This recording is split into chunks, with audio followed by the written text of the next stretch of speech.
ಬಡವನ ಮಗಳಾದರೂ ಕಪ್ಪಾಗಿರಬಾರದು. ಹೆಣ್ಣು ಹಡೆದ ತಾಯಿಗೆ ಎಂದು ಬೈಯಬಾರದು. ಹಣದಾಸೆ ಗುಣದವನ ಹೆಂಡತಿಯಾಗಬಾರದು.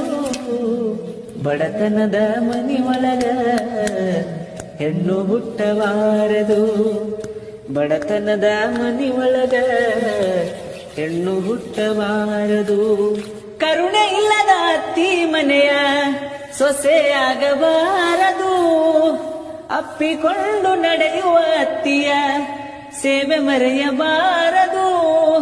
ಹಡೆದ ತಂದಿ ತಾಯಿಗೆ ಹಡೆದ ತಾಯಿ ತಂದಿಗೆ ಮಾತು ತರಬಾರದು.